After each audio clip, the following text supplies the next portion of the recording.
लोग कहते सच्चे गुरु मिले, मैं कहता हूं श्रद्धा सच्ची हो। एक राजा की बेटी नाम वैराग्यवती, बचपन से ही वैराग्य की बातें करे। राजा ने एकांत में उसको भवन दे दिया रहने के लिए।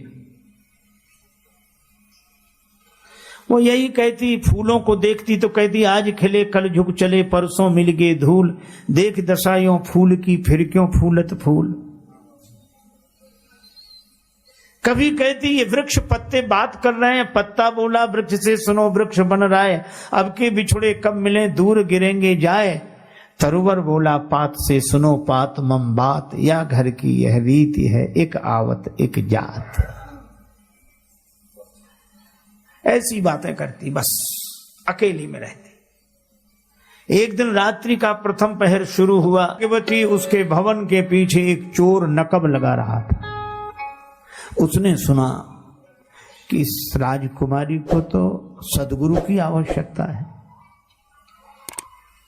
वो बाबा जी बन गया।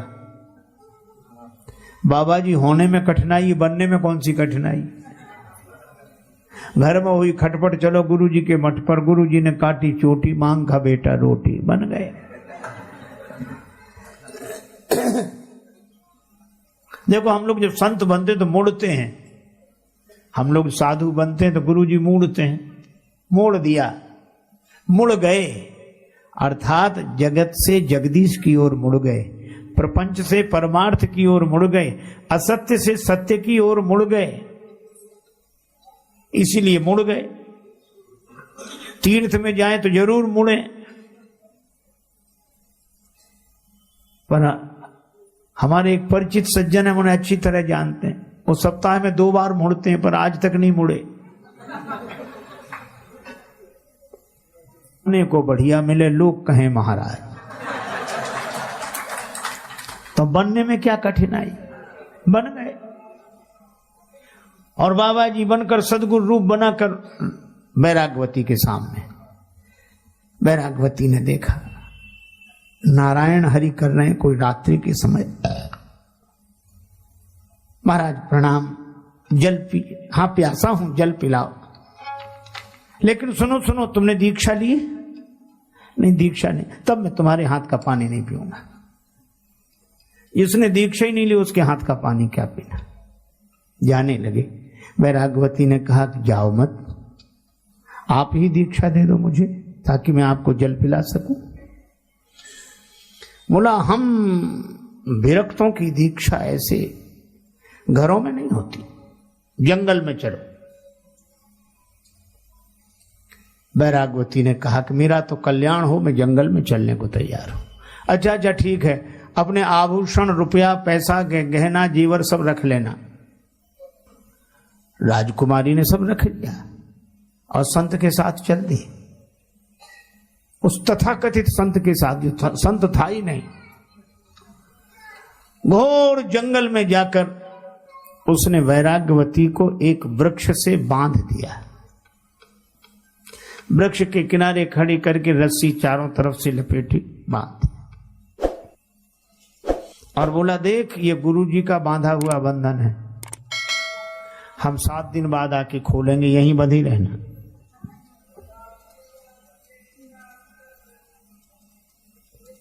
हो सकता है हम जल्दी आ जाएं, परसों ही आके खोल। ठीक है गुरुदेव।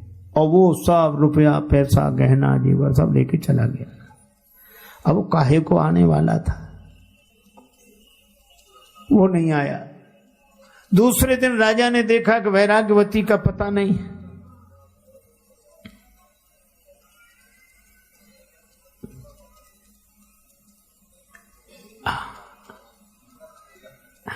विराजे विराजे महाराज।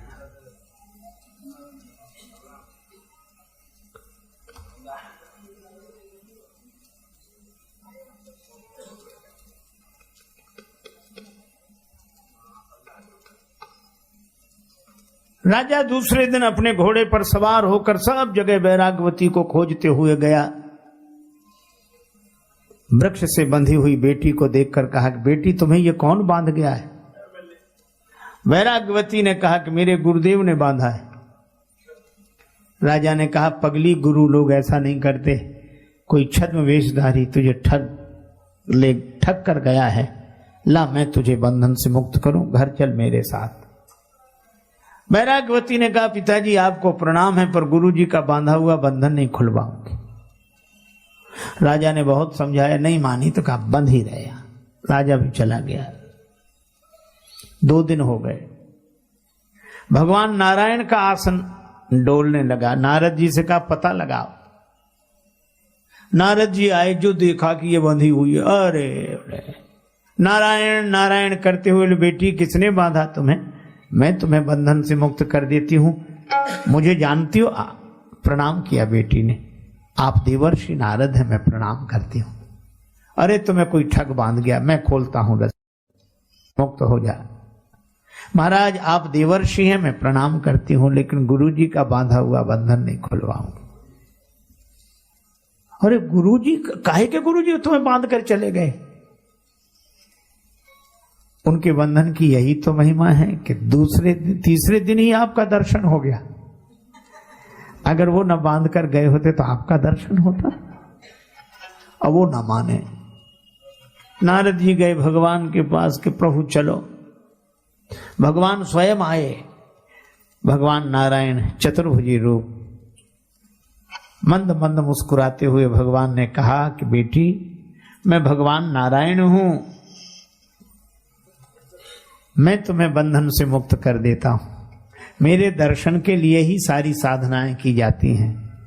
तुम्हें जो बांध गए वो अच्छे व्यक्ति नहीं मालूम होते, मैं तुम्हें बंधन से मुक्त कर देता हूं। पर वैराग्यवती बोली, प्रभु क्षमा करें, आपका दर्शन हुआ, आपको मैं बार बार प्रणाम कर रही हूं, पर गुरुदेव का बांधा हुआ बंधन तो उन्हीं से खुलवाऊंगी। भगवान भी हार गए। नारद जी से बोले, नारद जी इनके गुरु जी का पता करो कहां है। नारद जी ने कहा कि प्रभु क्या ठिकाना? बोले कहीं ना कहीं नकब लगाते हुए मिल ही जाएंगे, ढूंढो। नारद जी गए, सचमुच वो एक घर के पीछे नकब लगा रहा था। तब तक नारद जी ने कहा, नारायण नारायण, चौंक कर देखा। नारद जी मुस्कुराए, बोले चलो भगवान बुला रहे हैं। बोले हमें और भगवान बुलाए? मैं तो जन्म का चोर हूं। नारद जी ने कहा कि वो जिस शिष्या को बांधा है उसे बंधन से मुक्त करो। भगवान वहीं खड़े हैं। बेचारा सकुचाता हुआ आया, सिर नीचे किए, भगवान को प्रणाम किया। भगवान बोले, गुरुदेव शिष्या को बंधन से मुक्त करो। बेचारे ने लजाते हुए बड़े संकोच से रस्सी खोली, पर वैराग्यवती जैसे ही अलग आकर खड़ी हुई, उसने हाथ जोड़े। किसके? का गुरु गोविंद दो खड़े काके लागू पाए, और बलिहारी गुरुदेव की जिन गोविंद दिए मिलाए। यह है वैराग्यवती की सच्ची श्रद्धा। तो गुरुदेव की महिमा तो अपार है, लेकिन अगर सच्ची श्रद्धा हो तो द्रोणाचार्य से एकलव्य बाण विद्या द्रोणाचार्य की मूर्ति से सीख सकते हैं। तो गुरुदेव के प्रति सच्ची श्रद्धा जीवन में क्या चमत्कार नहीं करती। इसीलिए श्रद्धावान लभते ज्ञानम। पर इस कथा का उद्देश्य यह नहीं है कि गुरु ऐसे ही होने चाहिए। अपनी श्रद्धा सच्ची होनी चाहिए, और भगवान की कृपा से हमें गुरुदेव मिले। और गुरुदेव का द्वार है, दीवार नहीं। दीवार और द्वार में ज्यादा अंतर नहीं है। दीवार में से कुछ निकाल दो तो दीवार ही द्वार है, और द्वार में कुछ लगा दो तो द्वार ही दीवार है। जिनके पास अहंकार का कुछ लगा है, द्वार ही दीवार बन गया है, और अहंकार का कुछ निकल गया तो दीवार ही द्वार बन गई है।